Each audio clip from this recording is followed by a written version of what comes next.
Number 5. Timur the Conqueror. Timur the Conqueror was a 14th century conqueror and founder of the Timurid Empire. And according to the legend's inscriptions on his tomb, there was a warning of calamity for anyone who dares disturb his remains. And I would also just take this moment as a general rule of thumb, you shouldn't disturb anyone's tomb. Anyone at all. It doesn't matter if they were a famous conqueror or just like a milkman or something, you know? But definitely don't disturb famous conquerors who have ancient curses placed upon them. Mikhail Gerasimov was a Soviet scientist and wanted to dig up the conqueror, not for personal gain or to rob his tomb for loot, but rather to reconstruct his face, as he was a pioneer of paleoanthropology, which is a very fancy schmancy word for reconstructing the dead, making 3D models of their faces and stuff, so we have an idea of what historical figures look like. It's really cool tech. Now, it should be stated, several religious leaders in Uzbekistan warned him against digging up Timur. There was 2 consecutive warnings in the tomb itself. The first, plain sight, said, "When I rise from the dead, the world shall tremble." Now that probably should have been enough to discourage the trick, but if you keep pushing forward, the second inscription read, "Whomever opens my tomb shall unleash an invader more terrible than I." Well, who's gonna take that seriously? Well, 3 days after the excavation of Timur's tomb, a certain troublesome Austrian failed art student and a certain group of German National Socialists invaded Russia in Operation Barbarossa, which I think we could make a strong argument was a more terrible invader. In 1942, Timur's body was returned and buried with proper Islamic rites, and the Battle of Stalingrad in the same year marked a major turning point for Russia in the course of World War II. Coincidence perhaps? Or was this evidence of an ancient curse being reversed? I feel like that's gotta be one of the first times you hear of a curse getting undone. And if you're looking for way more videos about scary curses, well, you already know that Top 5 Scary has all of that and then some. And you better subscribe or I'm gonna curse you. No, don't worry. No curses at all, just a little joke. But do make sure you hit subscribe, ring that little bell so you don't miss any of our videos, but if you'd be so kind, do it at the end of this video, because I got 4 more cursed tombs coming up for you right now. Number 4, the Alexandria Black Tomb. I'm not sure if anybody else remembers this one, but I certainly do. I remember seeing it on the news. It certainly got my attention. Here we go. Back in July 2018, experts discovered a 2,000-year-old sealed black granite sarcophagus in Alexandria, Egypt. Now, initially, yes, this is exciting. This is amazing. This is the find of a lifetime. But it doesn't take long for speculation to then creep its way in. Do we open it? Do we not open it? What if it's something bad? What if it's a 2,000-year-old ancient virus? Do we do it? I don't know. We did it. Humans being as curious as we were, we just had to see what was inside. And inside, we did not find treasure. Rather, we found mummy juice. Just mummy juice. Inside were the remains of 3 Egyptian army officers accompanied by this reddish brown sewage liquid. It was disgusting. All the experts fled the scene. It smelled so bad. This is where that sarcophagus juice meme came from. This was the actual box. Mustafa Waziri, the Secretary General of the Supreme Council of Antiquities, he declared that the mummies had decomposed in the tomb for thousands of years and that it resembled a family burial. Yeah, family burial. How lovely is that? Nice discount on that one. There were bones of 3 people in a puddle of sarcophagus juice. That is disgusting. That is not Alexander the Great. Definitely not. The coffin was found in a tomb in the city believed to be the final resting place of Alexander the Great, so you kind of have to open it at that point, right? This could literally be him. Or it could be mummy juice from 305 BC. One or the other. Do we like this? Do we like opening up ancient curses? Did anything happen here? Waziri assured us immediately that he said that we've opened it and thank God the world has not fallen into darkness. Now remind you, this was a year before the plague arrived, so. Number 3 on this list is the Screaming Skull of Burton Agnes Hall. The Screaming Skull of Burton Agnes Hall wasn't necessarily from a tomb, but it was recovered from a grave, so I think it still counts in this criteria. Burton Agnes Hall was built in the 17th century in Yorkshire. It was built by Sir Henry Griffith, who had 3 daughters he loved very much. They all moved there and were very happy for a time. One of the daughters was named Anne, and Anne loved to explore the outdoors. One day though, when she was exploring, a gang of robbers got to her and they beat her and left her for dead. When the family found her, there was barely any life left in her. They brought her back to their home, but her time on this world wasn't long. While she was dying, she had a very strange request to her 2 remaining sisters. She begged them to take her head and put it within the walls of the hall so that she could always be there with her family. She was dying, so they agreed, but neither of them actually intended on taking their sister's head off and keeping it in their home. A few days later, she died, and they buried her outside the hall without keeping their promise.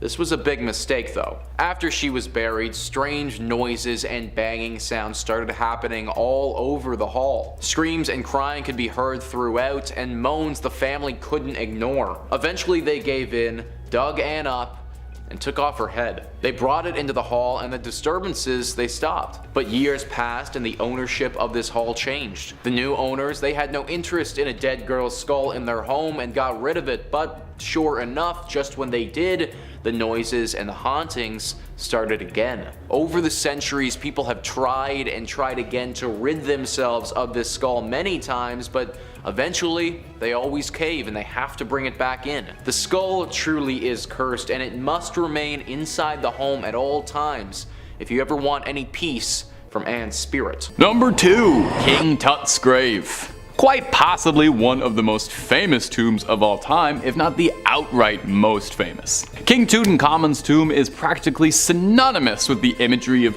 mummies and sarcophagi, as well as being the bearer of a deadly curse. When British archaeologist Howard Carter and his crew discovered the tomb in 1922, they thought they'd made the discovery of a lifetime. Unfortunately, triumphant pride often precipitates a dizzying fall, and soon after, Lord Carnarvon, the wealthy baron who funded the expedition, would pass quickly and unexpectedly from a mosquito bite that he received in the tomb. In the years that follow, a surprising amount of people involved in the expedition all fell into inexplicable sickness or bad fortune. Some died in particularly mysterious circumstances, such as accidents or deaths that seemed like they had been smothered, or sudden comings on, a rapid onset of illness that would take them over. Speculation swirled that this was the result of disturbing the eternal slumber of Tutankhamun, the legendary pharaoh who ascended the throne at a very young age. Because he was a pharaoh, it was believed that his tomb was protected by divine blessings, and this curse was punishment for breaking through those seals. However, this is a pretty oft-repeated historical fun fact. You see it all the time in books and YouTube videos, but there's no evidence to suggest that there was any threat of a curse inside the temple properly. It's attributed all the time that there was an inscription on the sarcophagus or the walls of the tombs bemoaning a curse for disturbing the slumber of the pharaoh, but these things seem to have been added as the story gets told and retold as extra dramatic details to make a bunch of mysterious but probably unconnected deaths seem like they were the result of an ancient curse. It could just easily have been as likely that the curse was breathing in 1,000-year-old dust and being bit by infected mosquitoes before modern medicine. But you have to admit, it is definitely just a little suspicious. Number 1. Mexico City mummies. Mexico's National Institute of Anthropology and History says the appearance of fungal growth on a traveling display is causing concern, and rightfully so. Known as the mummies of Guanajuato, the exhibit made an appearance in the United States in 2009. But it was like a recent stop in Mexico City, showing off 6 mummies in glass cases that has led the Institute to alert the public, especially considering they don't know just how airtight those glass display cases really are, and that they're without warnings or safeguards against biohazards.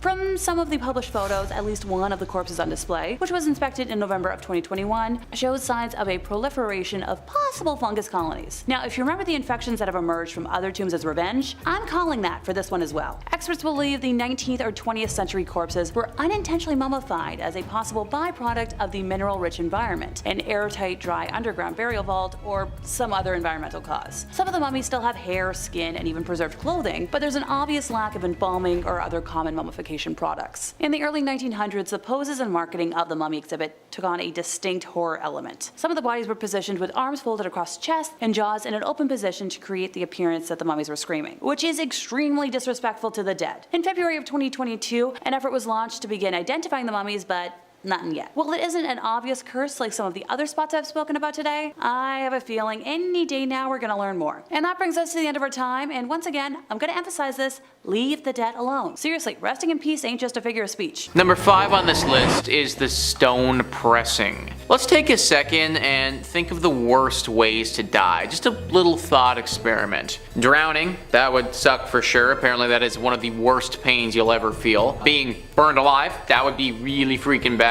Nothing seems to hurt more than a bad burn. I think, getting eaten alive, like that's just full on getting mauled by something.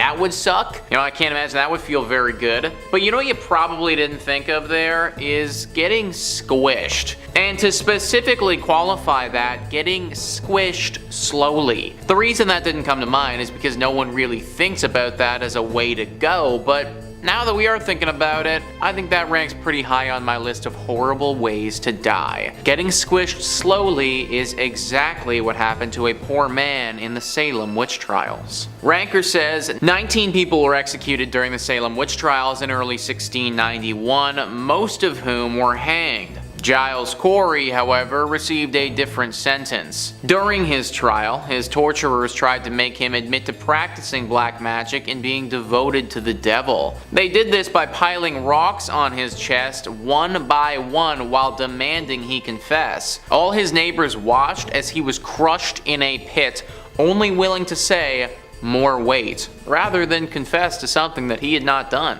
These proved to be his final words before he was pressed to death and was buried in an unmarked grave. Imagine just walking out your door one day, minding your own business, then getting taken away by the authorities, accused of something that you probably have absolutely no knowledge of, and then found guilty of that said thing. Then, as your punishment for that crime that you didn't do, you get taken to the public square and all of your neighbors and friends come out to watch as you get rocks slowly piled onto your body, eventually resulting in all of your bones to break and your internal organs to burst. Yeah, this really sucked for my dude Giles. The Salem witch trials, in my opinion, are one of the most messed up times in history. Like, that entire scenario is just one freaking mess, people losing their minds over something that they don't understand. And poor Giles got crushed for it, and now we can all remember on his tombstone. Number 4, Ouija Tombstone. If I haven't been clear enough about not using Ouija boards, it is the biggest no situation I can think of. Personally, this might be the most terrifying tombstone on today's list, in my opinion, but I'm aware that not everyone shares my opinion on the awful board, ergo why I didn't kick off today with this stone, even though I was super tempted to do so. So, who could this crazy tombstone belong to? A Mr. Elijah Jefferson Bond, who was an American lawyer and inventor, and he's best known for inventing the Ouija board. He was born on January 23rd of 1847 in Bel Air, Maryland, to Charlotte Howard and William B. Bond. In terms of education, he graduated from the University of Maryland School of Law and served in the Confederate States Army during the American Civil War, before working as a lawyer in Baltimore until around 1918. Although he invented and patented many items, including a steam boiler, he is best remembered for patenting what became known as the Ouija board. He filed for a United States patent on May 28th of 1890, and Charles W. Kennard and William H.A. Maupin were listed as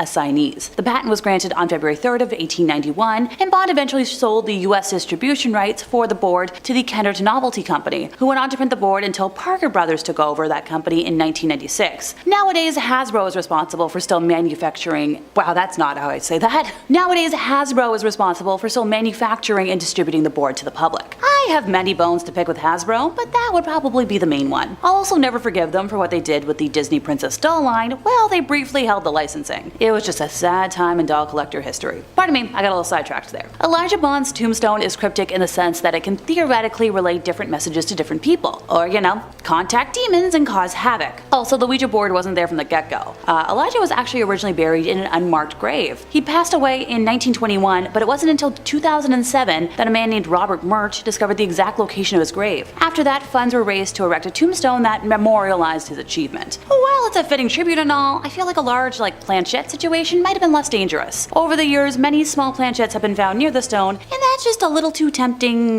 fate for my liking. Sure, I might have a habit of enjoying, Ouija imagery myself, but you'll never catch me wearing my board-inspired shirt or sweatpants with my planchette necklaces. Ditto for holding my planchette pillow while wearing the same board sweatpants. It's just a little darker than I like my dark arts. If you got that reference, enjoy a virtual cookie. Number 3, Tyrano Masakado. We're headed out to Japan for our next entry on this list. The number 3 entry is going to be the grave of Tyrano Masakado, whom is attributed as being Japan's first samurai. Tom Cruise being the last samurai, of course, and the identity of all the samurais in between that, totally unknown, lost to history. Now, the story of Tyrano Masakado is absolutely fascinating, especially if you love Japanese history. He was a samurai who rebelled against the central government in 10th century Japan. He claimed the title of new emperor and led a revolt in the Kanto region. Masakado's rebellion was eventually suppressed and he did fall in battle, but his legend grew over time and he became revered as a folk hero and a symbol of resistance. Masakado's story embodies the struggle against oppressive rule and the enduring spirit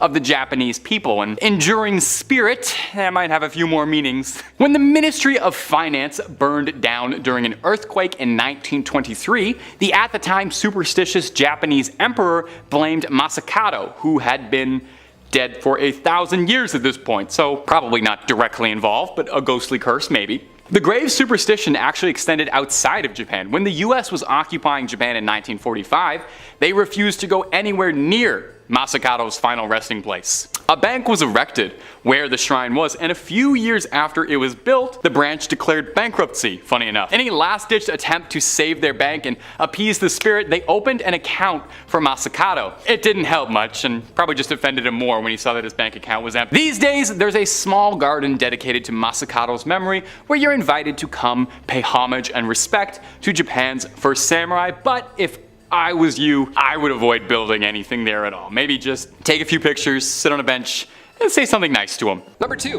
King Tut's artifacts. The new Grand Egyptian Museum was finally opened to the public in 2021 after many delays. And while that's quite recent, the contents displayed inside, they certainly are not. For the first time in history, many of King Tut's ancient belongings will be on display. Now, prior to this museum being opened, we only saw about 150 artifacts from his tomb. They all went on tour, like Kiss, they just went on tour. But now this museum, in a beautiful space that spans over 7,000 square meters. It's awesome. Now, cut back to the initial discovery, not so great. November 4th, 1922, ancient history was unearthed. A team of researchers led by British archaeologist Howard Carter discovered this entrance, the literal entrance to King Tut's tomb. Now, only 3 weeks later, King Tut's actual tomb was then unearthed. Now, hasn't been disturbed in over 3,000 years, and then we came in with some shovels and made him an exhibit. Awesome, grab your tickets. #Tut. This discovery spawned the curse of the pharaohs. Why, of course, because almost every expert involved in that discovery, they all experienced horrible luck. Many of them actually just died. Tragic events. It was crazy. Howard Carter, the archaeologist who discovered the actual tomb, he gave a paperweight to his friend Bruce Ingham as a gift. Now, that paperweight in hand, pun intended,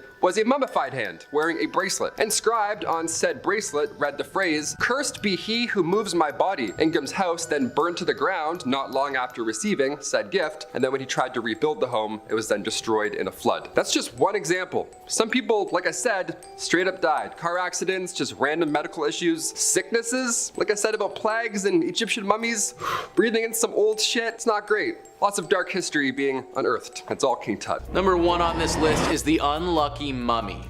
The unlucky mummy is an ornate wooden coffin that was found in an ancient Egyptian tomb. This coffin's preservation was remarkable for how old experts thought that it must be. The coffin was said to hold the remains of ancient Egyptian princess Amun-Ra. The legend says that in 1890 some British men stumbled upon this casket at an Egyptian excavation site. There were 4 men and they all suffered greatly right after coming in contact with this coffin. The first man, who initially took ownership of the coffin, was seen leaving his hotel and walking straight into the desert to never be seen again only after 1 day of possessing said casket. The second man on the very next day was accidentally shot and had to have his arm amputated. The third man, when they did eventually get back to Britain, returned to see that all of his life savings were gone. And the last man died from disease shortly after the discovery of this artifact. And just like that, the curse of the unlucky mummy began. Now, there are some misconceptions with this mummy.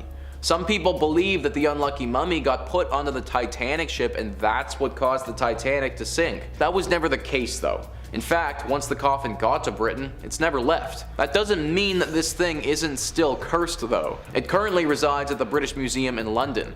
Since its arrival there, other rumors about this ancient artifact have come out, such as the untimely death of writer Bertram Fletcher Robinson. He was convinced that there was no curse surrounding this coffin. In fact, he even wrote extensively on that topic. But and he died shortly afterwards. Incidents like this have happened all throughout history, further solidifying the curse around this coffin. With everything that's happened to it, the term unlucky might just be a bit of an understatement. Number 5. The vampire graves. What's the number one thing you would prefer not to find inside an ancient tomb? That's actually a very open-ended question. I would say probably the living dead, right? You know, they're not supposed to be there. If that's what you said, not only are you just a little bit twisted in a way I like, but you've also got quite a lot in common with the people who came before us. It seems vampirism used to be a much bigger problem. Archaeologists in 2017 made a troublesome discovery when they discovered a gravesite in Drawsko, Poland that was host to a vampire mass burial. No, not a bunch of coffins stacked on top of each other, although that would also be pretty unnerving. No, these were skeletal remains that were found buried with sickles embedded inches away from their necks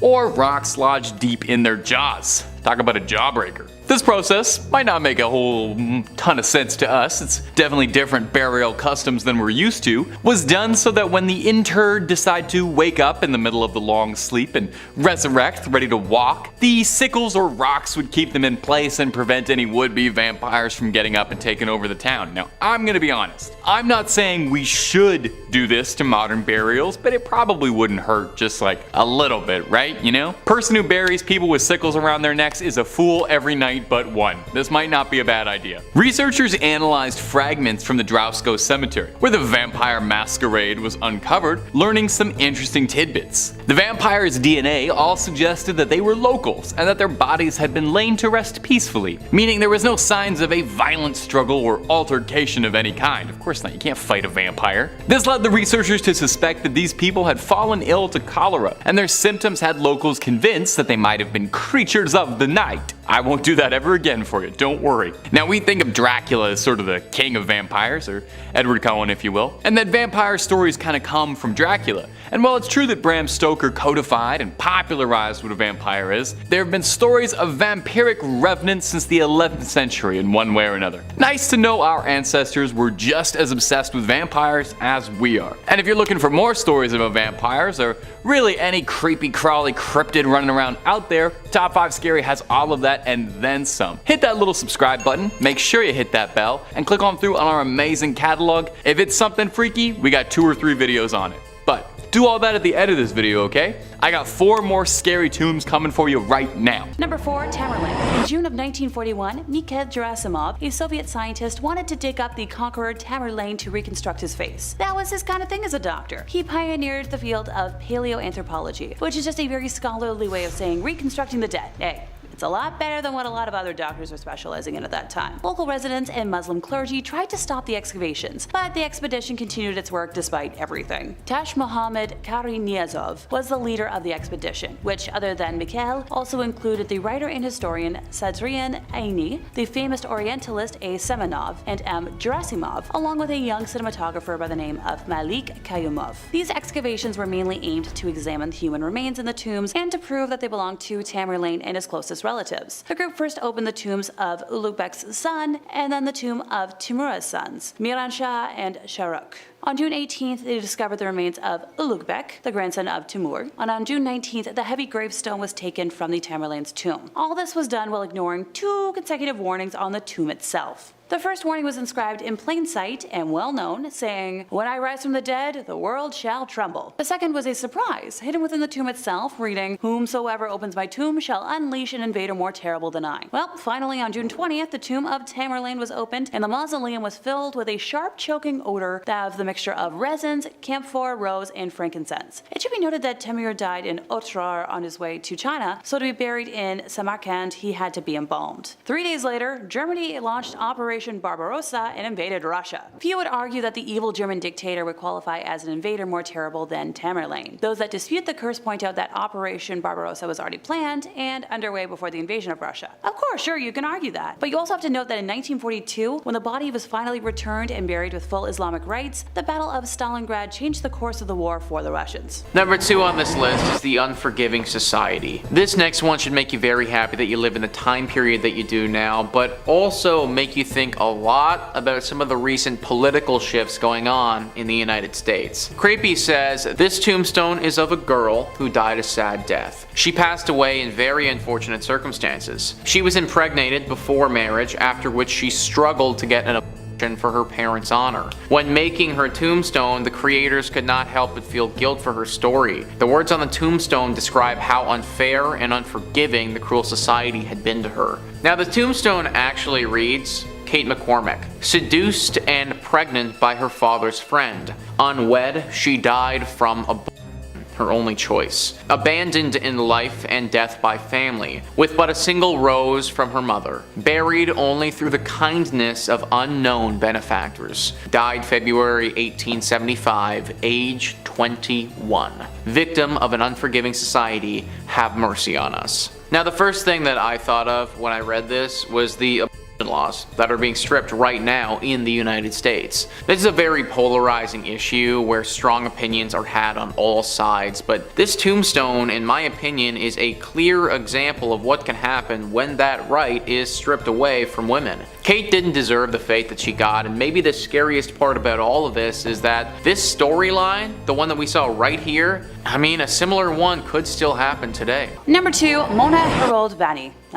Parents. For most folks, they're people you can rely on, and honestly, I love that for you. But for folks like myself, who might have grown up with a narcissist or worse, my heart goes out to you, and this stone might give you some inspiration. So while mothers are supposed to leave a good memory of their unconditional love for their offspring, Mona left a memory so horrific that none of her 3 descendants attended the funeral and mutually agreed to create this scathing tombstone for their little loved parent. The inscription reads, to our mother, Mona Heral Vany, listing her date of birth as October 14th, 1912, and her passing as April 11th of 1996. You spent your life expressing animosity for nearly every person you encountered, including your children. Within hours of his death, you even managed to declare your husband of 57 years unsuited to being either a spouse or a father. Hopefully, you are now insulated from all the dissatisfaction you found in human relationships. Buddy, Jackie, and Mike. We do have a direct quote from Jackie, saying that the sentiments on her grave barely covers the brutal treatment the family members received. He got the worst as he looked and acted like his father, who he never saw when he was young, since the dad passed away in the Second World War. In comparison, the grave of their father, and Mona's second husband, reads, to my father, Guido William Vany, born on July 7th, 1912, and passing April 26, 1994. During your last few months, I wanted to sit with you and thank you for all you had done for me, apologize for the times I might have disappointed you, tell you I loved you, and say goodbye. I never found the courage to start that conversation. On the chance you can still hear me, thank you, I'm sorry, I love you, goodbye. Mike. Honestly, this is giving me ideas for when my parents eventually leave this mortal world. To my mom, I hope you find life without making yourself and everyone around you miserable, since that's the main reason I cut you out of my life. Dear Dad, I love you and I truly hope you find the love you deserve that isn't with her. Okay, moving on before I tear up. Bite share Arim, Israel. You know, I joke around the office that it can be pretty tricky writing top 5 scary videos sometimes because of all the channels that we have. There's not a lot of new developments in the world of scary. You know? There's not a lot of new ancient folklore. There's not a lot of new haunted places. And there's not a lot of new cursed tombs being made. Well, they're not being made, they should be, but they are being discovered. I guess they could still get made too, there's still time. A recently uncovered tomb was discovered within a recently unearthed cave in an ancient cemetery in Beit Sharim, Israel. Would you believe this is the first tomb that has been found there in 65 years? Now, the archaeologists termed the tomb significant because it was the first time ever that a tomb has identified a dead person as converting to Judaism. The tomb had a strange message scrawled in ominous red writing reading, Yaakov Hagar vows to curse anybody who would open this grave, so nobody will open it. 60 years old. Yaakov Hagar translates to Jacob the proselyte, which means a convert to Judaism. No one knows exactly who wrote this inscription. An archaeologist from the University of Haifa said the message was inscribed to ensure the resting place of the dead remained undisturbed. It was to prevent others from opening the tomb at a later point, which happened quite often. Reusing tombs through time, said Adi Ulrich, the archaeologist. Totally can sympathize with that. When I was younger, I had to share my room with my siblings, had to share a bunk bed. I wouldn't want to share a tomb. I'd want a tomb all to myself. Ulrich also said that the inscription is from the late Roman or early Byzantine period, a time when Christianity was strengthened. And here we find evidence that there were still people who chose willingly to join the Jewish people. It's an interesting thing to find on a tombstone. And currently, as of this writing, it has yet to curse anyone too much, but also they didn't disturb it too much. So let's just hope they keep some of those stones where they are and they can keep those curses underground. Number 5, Keramikos. Coming up first is going to be a tomb from ancient Greece. Beautiful place, beautiful tombs. Keramikos is a beautiful neighborhood in Greece. It was the pottery center of Greece, if you can believe that, which would be interesting enough to print on a travel brochure, but it's also home to a cemetery that's existed since the Bronze Age. So that's some seriously old bones. Now, old bones aren't necessarily scary, but in 2020, when archaeologists discovered 30 stone tablets buried beneath a well, each engraved with curses crying out for help from the gods of the underworld, now maybe that's a bit cursed. The Greeks would bury curses or requests, hoping the gods would hear them and grant them favor. Personally though, word to the wise, take it from Kratos or Zagreus, never make a deal with any of the gods of Olympus. It is simply just not worth it. Apparently, this sort of thing, that is, the practice of chucking cursed tablets into the graves with your dead, was not actually that uncommon in ancient Greece. Curses enshrined on tablets made from lead, wax, and stone were fairly common in Greece, where religion, magic, and science all kind of blended together into one beautiful blurred line as the answers to a lot of life's questions. Oftentimes, these cursed tablets were used to restrict rivals, place a curse on someone you didn't like much, or if you had a court case and you didn't want someone to speak up, you could always curse them out of testifying. I'm sure Saul Goodman would have loved that trick. Researchers believe that water was especially sacred to the ancient Greeks, and that this discovery of 30 tablets in the well suggests that perhaps this was a case of someone trying to curse a whole community. It was thought too that wells were a route to the underworld and guarded by nymphs. So the scatterings of vessels and mugs found around the cursed tablets were thought to be gifts and offerings to the nymphs. Usually I just go for like a $15 Starbucks card in scenarios like that, especially if I don't really know the nymph that well. And my friends, if you're looking for more scary content, you don't need to go anywhere, you're in the right place. Stay subscribed for hundreds upon hundreds of scary videos, crypts, tombs, ghosts, aliens, cryptids, and more, oh my. Number 4 on this list is King Casmir IV's coffin. King Casmir was born in 1427 into royalty. By 1440, when he would have only been 13, Casmir was named the Grand Duke of Lithuania, and only 7 years later in 1447 became the fully fledged King of Poland. He stood as the King of Poland right up until the day he died. Oftentimes, kings don't make it right up until their death, but King Casmir's success was pretty historic. He's known in Polish history as being one of the most politically active and prosperous kings to ever rule over their country. During his reign, he won several wars, recovered territories for Poland, and made their royal family one of the leaders in Europe. Due to all of the glory that he received in his life, it was only fitting that he have a tomb that reflected this. He died when he was 65 years old in 1492 and was put to rest in the chapel of Wawel Castle. There he lay for roughly 500 years until 1973. Researchers opened the tomb to find a horrible surprise. The researchers opened this tomb and investigated the mummification process and all the artifacts he was buried with. They took his body and coffin out of this place and brought it back to their lab. What they didn't realize though was that this coffin had a curse to it. It's estimated that over 15 people died who worked on researching this body and this coffin. It took a while before they realized what was causing this death, but eventually they discovered the error of their ways. You see, the coffin was cursed, but it wasn't cursed with anything ghostly, it was cursed with Aspergillus flavus. Cursed is also a misleading word to use in this instance as well, because Aspergillus flavus is actually a pathogenic fungus. A fungus that when exposed to people can become a killer. For a long time, people thought that there truly was an ancient curse surrounding this coffin, but it was actually this fungus that kept preying on people's immune systems. Eventually, King Casmir's body was taken and put back into his tomb, but not before the damage had been done and over 15 people had lost their lives. Coming up next in our list of scary ancient tombs is the Shian Dantar. What secrets lie beneath the tombs above? Well, that's what we're aiming to find out with this whole video. That's been the whole purpose of this whole thing. The only trouble is it isn't always so easy for humans to dig around the annals of archaeological dig sites. For one thing, things get pretty rickety around there. You make one wrong move, the whole foundation collapses, and we can only get where we can reach. And that's why sometimes we need a little help wherever we can get, sometimes from some unusual sources. The Shian Dantar is a temple located deep in Peru, thought to be over 3,000 years years old. Shian Dantar is renowned for its impressive architectural features, intricate stone carvings, and religious significance. The site consists of a complex of structures built around a central plaza, including temples,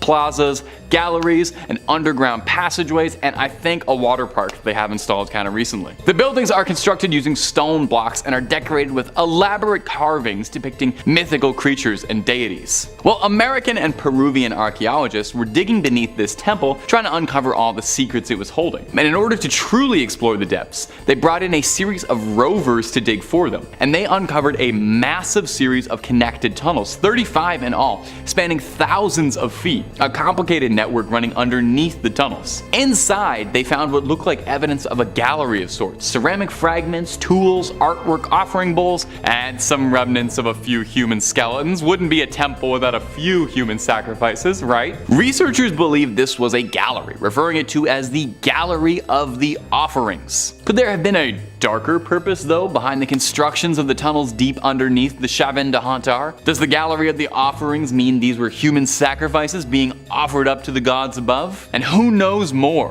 What secrets could be hidden within? We're gonna need even smaller, tiny little robots to dig through it, I think. Number 2, Nostradamus. It's not surprising that the man who could predict the future sought to protect his resting place with a curse as well as a prediction of when his tomb would be raided. After all, nothing about Nostradamus is ever complete without a good prediction or two. So he was a French astrologer, apothecary, physician, and reputed seer, best known for his book Les Prophéties, which was published in 1555 and is a collection of 942 poetic quatrains allegedly predicting future events. Nostradamus' father's family had originally been Jewish, but had converted to Catholic Christianity a generation before he was born. He studied at the University of Avignon, but was forced to leave after just over a year when the university closed due to an outbreak of the plague. He worked as an apothecary for several years before entering the University of Montpellier, hoping to earn a doctorate, but was almost immediately expelled after his work, which at the time was forbidden by university statutes, was discovered. He first married in 1531, but his wife and 2 descendants died in 1533 during another plague outbreak. He fought alongside doctors against the plague before remarrying to Anne Ponsarde, with whom he had 6 descendants. He wrote an almanac for 1550, and as a result of its success, continued writing them for future years as he began working as an astrologer for various wealthy patrons. He suffered from severe gout towards the end of his life, which eventually developed into edema. In late June of 1566, he summoned his lawyers to draw up an extensive will bequeathing his property plus 3,444 crowns, which is around 300,000 American in today's currency,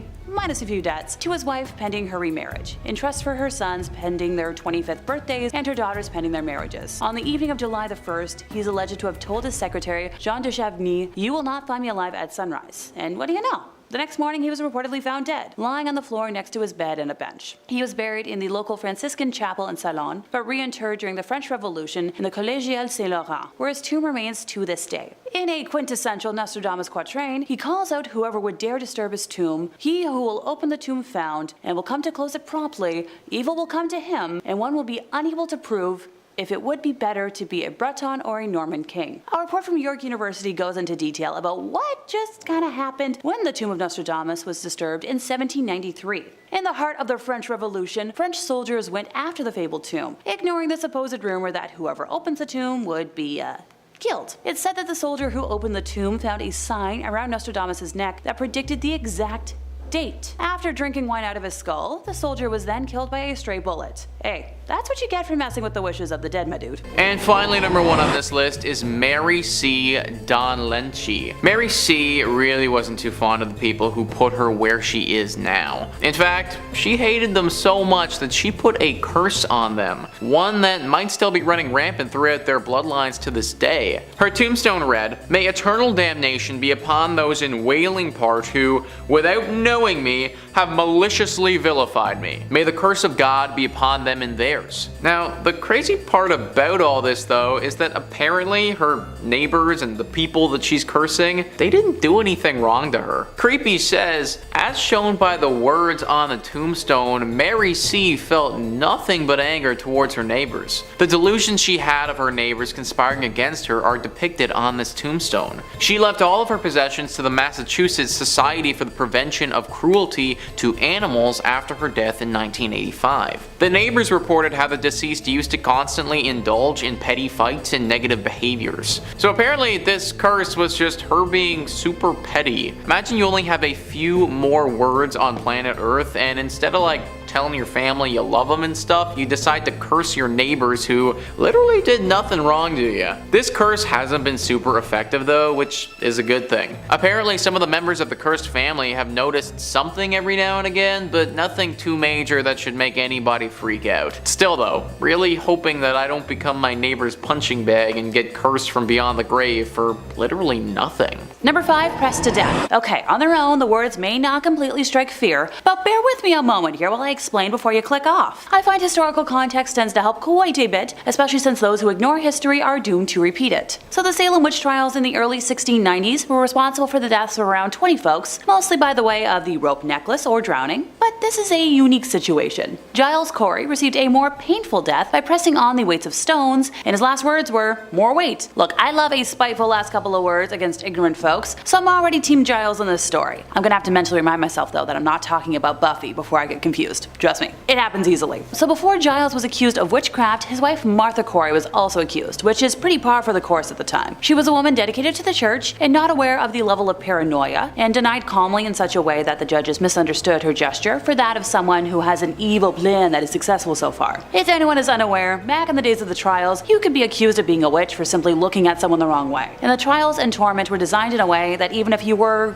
innocent, you were doomed. Trust me, but if you don't, I'd recommend going back and watching some of the videos I've done on witch trials that get pretty in-depth to the actual trials and punishments. So Giles' execution was witnessed by all his neighbors as he was crushed with stones while they were trying to convince him to admit to practicing black magic and being devoted to the devil. And rather than confessing to something he had not done, Giles simply said, "More weight," to try and quicken his death. "More weight" is also one of his more famous quotes, and it showed his willing sacrifice, which demonstrated that Corey was, in fact, not likely to be guilty of witchcraft. Imagine if we labeled all tombstones with what, that person had passed away of. I'm aware that a good chunk of the stones out there practice this, but I think it would be really neat to see some weirder stones out there. Knowing me, I'm eventually gonna pass as something goofy. Either my ankles are gonna give out at a bad time, or my long-lasting rib dislocation is gonna do me in. What do you want on your tombstone though? Let me know in the comments. Number 4, Casmir Yagelion IV. Our next entry at number 4 on this list is a new one to me. I'd never even heard of this guy, so hopefully it's a new one for you as well. It's the tomb of King Casmir IV Yagelion. King Casmir IV was one of Poland's most beloved heroes right after Geralt of Rivia. Under King Casimir's reign, according to Britannica, he subdued the Teutonic Knights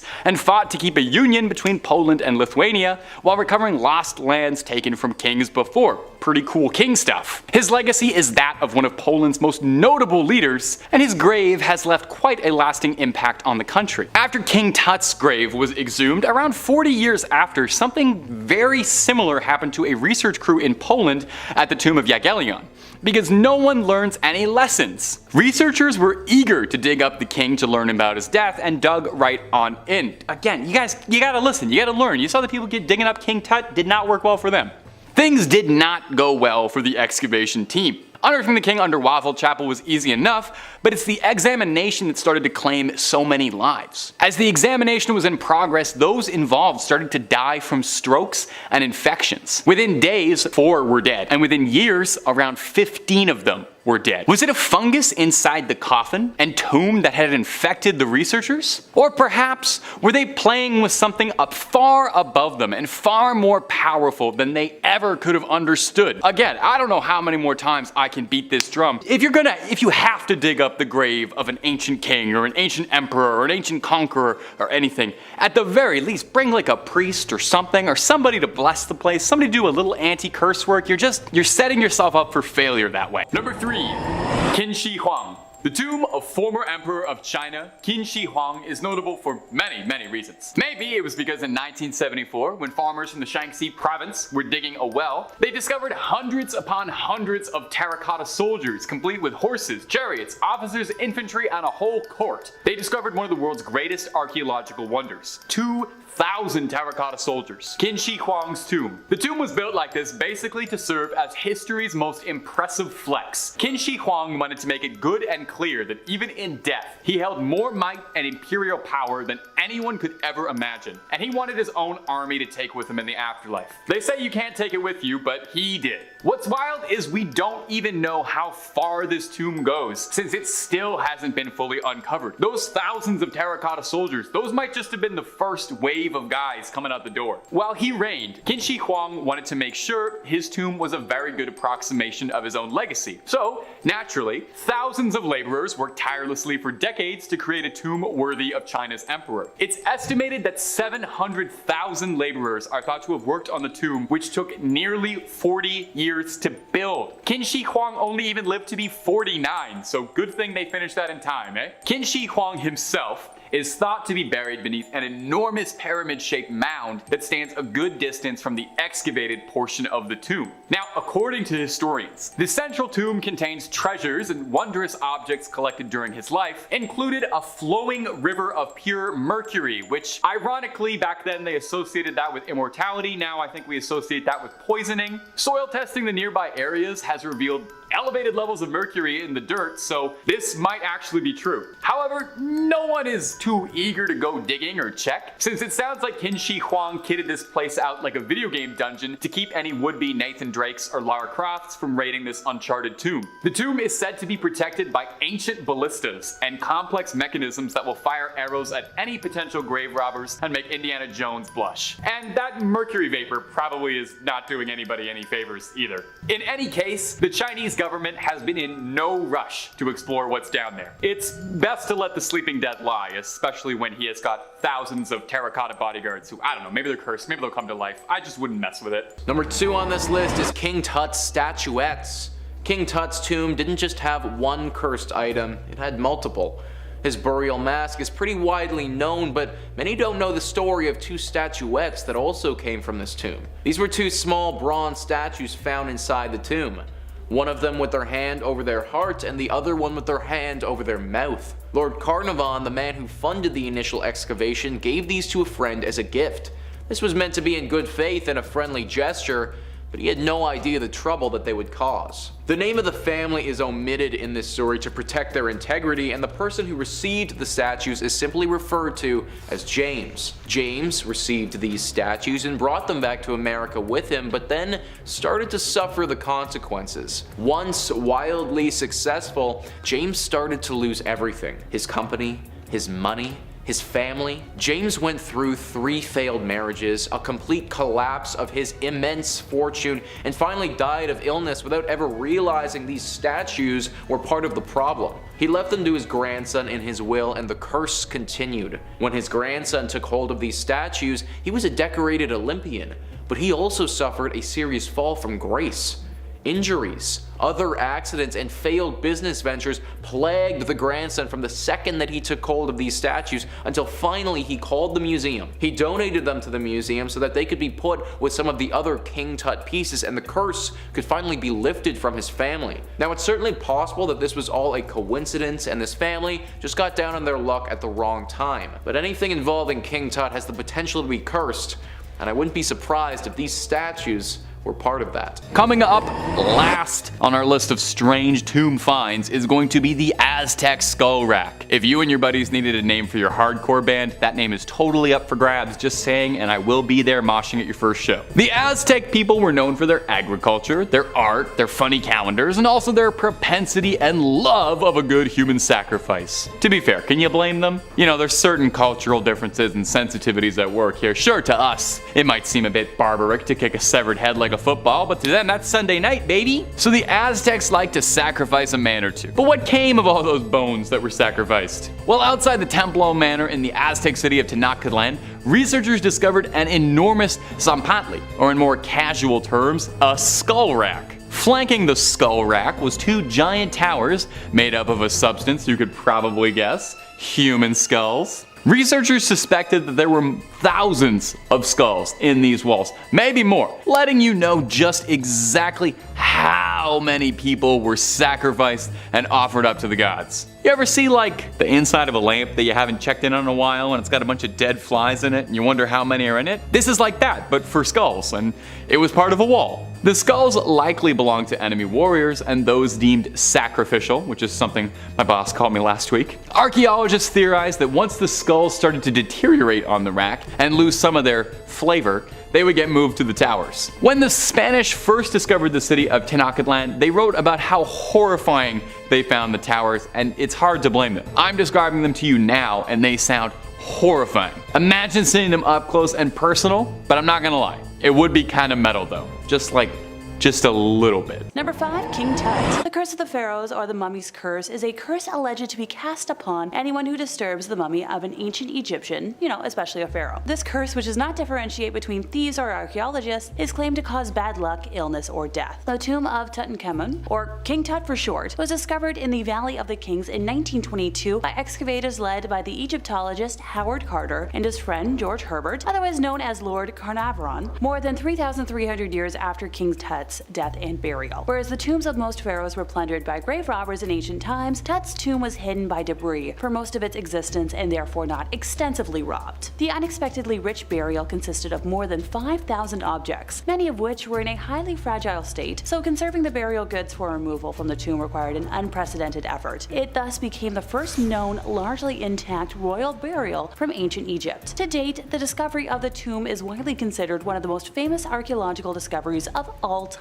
The opulence of the burial goods inspired a media frenzy and popularized ancient Egyptian-inspired designs with the Western public. To the Egyptians, who had recently become partially independent of British rule, the tomb became a symbol of national pride, strengthening Pharaonism, a nationalist ideology that emphasized modern Egypt's ties to the ancient civilization, and creating friction between Egyptians and the British-led excavation team. Just 2 months after opening the tomb to the public, George Herbert was dead of red body fluid poisoning from a mosquito bite on his cheek. Several people, such as the author Marie Corelli and a psychic known as Cairo, claim to have warned George of mortal peril before his death. Arthur Weigel, a former Egyptologist who served as the Daily Mail correspondent on the tomb, said he had observed George joking as he entered the tomb and remarked, "If he goes down in that spirit, I give him 6 weeks to live." George's son and heir, Henry, said that Cairo suffered a power outage at the moment of his father's death, and in England, his father's dog let out a howl and died at the same time. Another such story, recounted by those involved in the excavation, involved a canary that Howard Carter had bought at the beginning of the digging season. Initially, the Egyptian workmen regarded the bird as a sign of good luck, and when the tomb was discovered, they dubbed it the Tomb of the Bird. When a cobra entered Howard's house and ate the canary, the Egyptians then called it an ill omen, relating the intruding animal to Uraeus, the protective cobra emblem on the brow of King Tut's statues. When George A. Gold, who had visited the tomb, died the following May, his death was also attributed to the curse, as was that of Aubrey Herbert, George's half-brother, in September. Later additions to the list of cursed deaths included those of Mace in 1928, George's secretary Richard Berthel in 1929, and Weigel in 1934, along with Sir Archibald Douglas Reed, a radiologist who examined the mummy. And still for others, a slew of bad luck awaited them. Howard's friend, Sir Bruce Ingram, had his house burned down and later fled, thanks to a gift he was given that came from the tomb. Honestly, this is enough for me to never want to disturb a tomb in my lifetime, but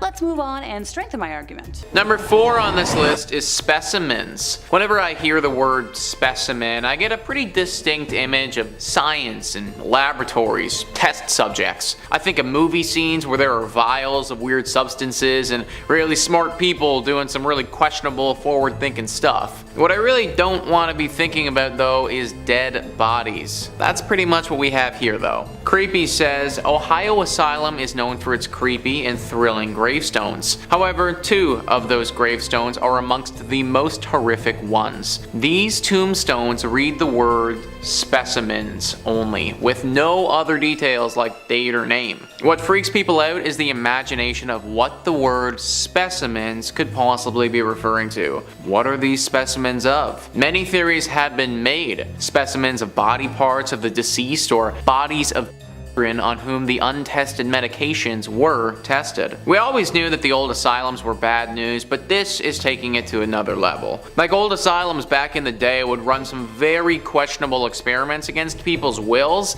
and do things that they never should have done. This was also absolutely ridiculous because the whole point of these places should have been to help people who are dealing with mental issues. Even after all of this though, I never would have thought that it would have gotten to this. To be sent to this place choice, and then later, after having had multiple experiments done on you that your body probably didn't respond well to then be reduced to a small box buried outside that reads specimens on it. To not even have a name anymore, but just to be considered a failed science experiment. This is some super sick and twisted stuff right here, guys, and it's part of the reason why asylums were feared for so long. Number 3, Fernand Arbelot. Okay, technically I'm cheating myself a little this time, since this is more of a case of terrifying imagery instead of a written horror. But a picture is worth 1,000 words or something along those lines, so I'm counting the scary visual. In life, he was allegedly an architect, musician, actor, and apparently a man of mystery, since very little is known about him. So Arbelot was born in 1880, and a Parisian newspaper ran an obituary for him on November 19th of 1942. Again, very little information was given, other than he was serving as a director in the Westminster Bank. He is remembered for his one desire in death, which was to forever gaze on the face of his wife. Legend states that his wish behind the tomb design was to gaze upon the beautiful face for all eternity. I guess that's a form of true love? Granted, I'm the wrong gal to ask about what a healthy relationship looks like, since I grew up with a raging narcissist for a mom, and currently, I'm a single Pringle with a scattered dating history. There are a few healthy relationships in my friend group that give me hope for my own future,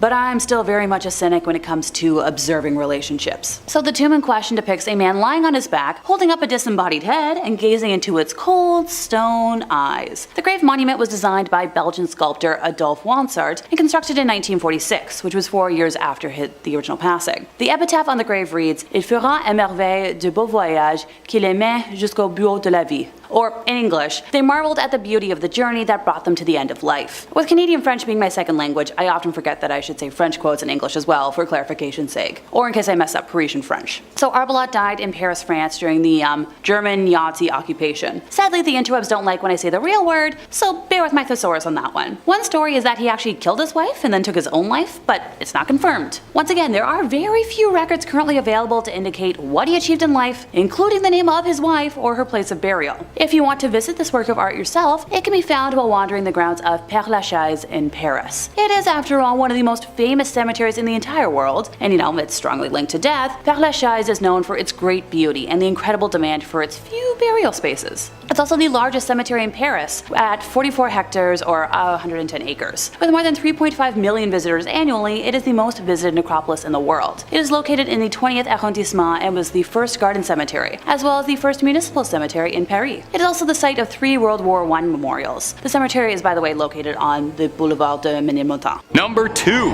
Shakespeare's grave? Who's the most famous writer of all time? You could probably make a very strong case that it's William Shakespeare, the beloved playwright and nemesis of high schoolers. All his characters are household names, and his plays have been played over and over and over and over around the world. There's probably much ado about nothing happening in a park near your house right now. You probably wouldn't think of an esteemed playwright from the 16th century in England to be someone you would hear about on a list of cursed tombs. But would you believe that Shakespeare's grave is said to be cursed? I hope you believe it, because it's true. Now, Shakespeare's own name isn't on the tomb. Shakespeare's own name isn't on the tomb, according to Reuters, but the inscription on his grave definitely bears mentioning. "Good friend, for Jesus' sake forbear to dig the dust enclosed here. Blessed be the man that spares these stones, and cursed be he that moves my bones."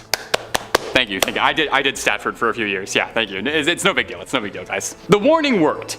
Buildings constructing repairs in 2008 went out of their way to avoid the gravesite at all, but not everyone would heed the bard's curse. According to an archaeologist, Kevin Calls, there is reason to believe that at some point in time, for unknown reasons, somebody dug up Shakespeare and took his skull. Alas, poor Shakespeare. I knew him well. That was from Hamlet. That's one of the plays that he wrote. There's been a lot of debate and wonder even why Shakespeare's name isn't inscripted on the grave. He's the only grave in the plot without a name, and he's a particularly famous grave. There are some who suspect that Shakespeare himself wrote the epitaph, which is pretty funny and in line with him, I think. But I don't know if that's entirely true, mostly because the epitaph was very, very easy to understand, and I didn't need to translate it on the bottom of the page like most of Shakespeare's work. And finally, number 1, the Bjorktop runestone. Vikings regularly used runes in their runic magic. What else would you use for runic magic? Vikings would inscribe the stones, and they could wield the magical power of words, the Thum, if you will. This magic could take all forms, blessings, curses, and I'm sure in at least one case, probably a pretty sick fireball. The Bjorktope runestone, and I know for a fact I am not pronouncing that correctly, so please feel free to let me know in the comments how it should be going, is a famous example of a runestone and some runic magic. Located in Blekinge, Sweden, the rock itself is surrounded by mystery, and the inscription on it carries a pretty scary warning. I, master of the runes, conceal here runes of power. Incessantly plagued by maleficence, doomed to insidious death is he who breaks this monument. I prophesize the destruction. Okay, so that honestly sounds pretty clear cut and dry what is happening with this runestone. It sounds like this stone guarantees a nice rainfall every year. No, of course not. It's a very scary warning. No one really knows what the Bjorktope runestone represents though, or even if it's buried on top of something significant. Is it a tomb? No one's really willing to mess with it to find out. Kratos hasn't come by to ravage this place for upgrade materials yet. Is that too many God of War Ragnarok references in one video? No, of course not. If I had my way, it'd be Ragnarok all the way down. Anyway, back on topic. Anthropologists and archaeologists have done their level best to ascertain just what's going on here without tripping any possible runic curses, just to be safe. A tomb is one of the most popular theories, but there are others, suggesting that possibly it's a memorial for a real burial far, far away, possibly to mislead somebody, grave robbers maybe. A second suggestion is that it is a mighty shrine for Odin, offering him runes of power in exchange for blessings of fertility and harvest. A third, significantly less popular theory offered by some researchers is that it was put in place to somehow control the mystical powers of Icelandic singer-songwriter and my personal hero Bjork, who has been known to be completely uncontrollable. Number 5 on this list is King Tut's mask. The curse of King Tut is one of the most famous curses to surround a tomb ever. King Tut was a pharaoh in ancient Egypt who boasted one of the most ornate tombs in history. This tomb carried a curse though, and those who entered it suffered fatal consequences. On the pyramids of Giza, there's a very specific curse written on the entrance. It reads, "All people who enter this tomb who will make evil against this tomb and destroy it, may the crocodile be against them in the water and snakes against them on land. May the hippopotamus be against them in water, the scorpion on land." This curse stuck with those who entered. It all started with Howard Carter, the leader of the team, whose canary was eaten by a cobra the second that they first entered the tomb. Then the person who financed the whole excavation died shortly afterwards. And from there, a domino effect occurred where many others involved suffered horrible tragedies or passed away. Some speculate though that it wasn't actually the act of opening the tomb that sparked this curse, but it was what they did with King Tut's mask. King Tut had a burial mask on when he was mummified and put in his tomb.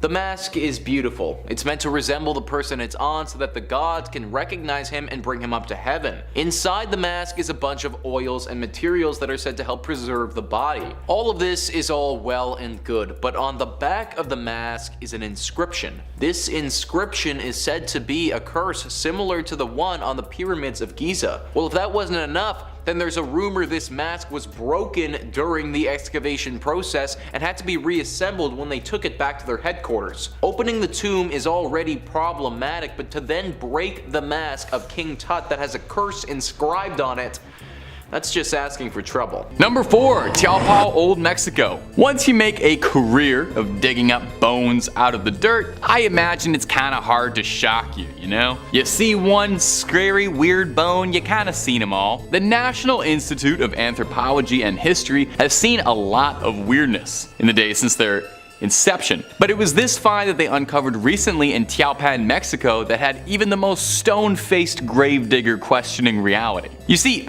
beneath the Pontifical University of Mexico, researchers on a dig site uncovered 10 human skeletons. Oh, that's not that weird. Where it gets weird, they were all locked together in a spiral shape that appeared to be all interlocked together as if someone's arranged their bones to be like that. What on earth happened here? This 2,400-year-old grave has puzzled researchers and stumped archaeologists who really aren't quite sure what they're looking at, and I don't blame them at all. This sounds like the world's single worst jigsaw puzzle ever. Clay pots and bowls appear to have been placed beside them, and ceramic spheres and stones were placed into the skeleton's hands, adding extra pieces to an already complicated puzzle that is missing a lot of pieces. The archaeologists really are kind of playing out of ideas on this one. They haven't been able to decipher if these people were laid to rest from natural causes or if they were all killed en masse as part of a sacrifice or offering. They believe that what they've found could be some twisted interpretation of life, kind of like a very avant-garde art project using some questionable materials, because all the bones they found appear to range from a fairly consistent different age range, ranging from young to very, very old, so it seems as if someone's made a little life cycle and buried it there. Signs of intentional skull deformation were observed on 2 of the skulls, as well as some notable tooth injuries that looked intentional, not just like a chipped tooth or anything. Number 3, Casmir IV Yelon. I'm not even gonna try to pronounce that again. The first time was bad enough, so from here on out he will be referred to as King C for my ease of being. Poland has a bit of a broken and weird history as a nation, but one of their brightest eras came thanks in part to King C. Under his reign, he famously subdued the Teutonic Knights once and for all, and fought hard to retain the union between Poland and Lithuania, all the while recovering lost lands taken from previous kings. His efforts were largely successful, thus ranking him as one of Poland's most notable leaders. King C was eventually interred at Wawel Cathedral in Krakow. The tomb is a late Gothic masterpiece made from mainly red marble from Agnes, near Salzburg. It is composed of a sarcophagus, over which was sculpted a canopy and supported by ornate arches. The inside of the canopy was lined with limestone and includes a late Gothic crown. The nature of the sculpting of the crown and arches echoes the ornate carving of wooden altarpieces at the time. The arches are supported by marble pillars, the capitals of which feature biblical scenes. A full-length sculpted effigy of Casmir lies on top of the sarcophagus, and it's an unusual depiction. King C is presented as being in agony and is dressed in a clerical cloak only used at coronations. The sides of the sarcophagus bear the arms of King C's kingdoms and territories. In 1973, a group of archaeologists and researchers were eager to figure out more about the king's death nearly 500 years after his funeral, and they dug right in and opened it up like a Kinder egg. Unfortunately, things didn't go well for the excavation team. Unearthing the king under Wawel Chapel was easy enough, but it's the examination that started to claim so many lives. Even as it was in progress, those involved started to die from strokes and infections, and within days, 4 were dead. Within years, around 15 were dead. While it has since been proven that it was a fungus inside the coffin that was the cause of death, there's always a possibility that maybe, just maybe, it was something more sinister. Curses don't always have to present as a mysterious unknown. They can have explainable science behind them, for crying out loud. Number 3 on this list is the baby monster. This one is not only scary, but it's also really sad. If a gravestone has the word monster on it to describe what is underneath said gravestone, then one gets a pretty scary and creepy image. This is not the full truth though when it comes to what happened with this gravestone. Creepy says this tombstone was inscribed in a time when the word monster was often used to describe a person with serious deformities in any form. Considering that, and also the short span of time for which the baby lived, it can be theorized that the baby was severely deformed and could not live for very long. The death of said individual is not certain, and it's intriguing to know that no real name was given to this baby. When this child would have been buried, you have to imagine that it would have been in an era where whatever deformities it did have wouldn't have been understood. People may have suspected the devil or some demonic presence to have caused what happened here. The sad truth is that this was a kid just like anyone else who just kinda got a little bit unlucky at birth. Back in this day, that sort of unluckiness though wouldn't have been accepted or tolerated. So in this case, we're just left with a really creepy gravestone that should make us all very thankful that we were born in this era and not back then when this sort of stuff would happen. Number 1, Lily Gray. In a quiet, unremarkable area in a Salt Lake City cemetery sits a gravestone bearing an epitaph so bizarre that for many years it has inspired rumors, speculation, curiosity, and fear in everyone who comes across its eerie message. Unlike other graves surrounding it, with common inscriptions such as, rest in peace, in loving memory, or whatever other generic wording, this particular tombstone reads, Victim of the Beast 666. While her tribute says she died of natural causes, her tombstone denotes her as a victim of the beast. So this may allude to the fact that her husband, who this lovely lady married at the age of 72, was detained in the past for criminal activities. The nearby area also saw many of Aleister Crowley's adherents, so maybe he and his minions played into Gray's demise? Oh, for reference, Aleister Crowley was an English occultist, philosopher, ceremonial magician, poet, painter, novelist, and mountaineer who founded the religion of Thelema, identifying himself as the prophet who could save everyone. And that brings us to the end of our time, and now I'm brainstorming what I want my tombstone legacy to be. I swear, if anyone puts sparkle-tastic on my stone, I will return post-mortem and haunt you to infinity.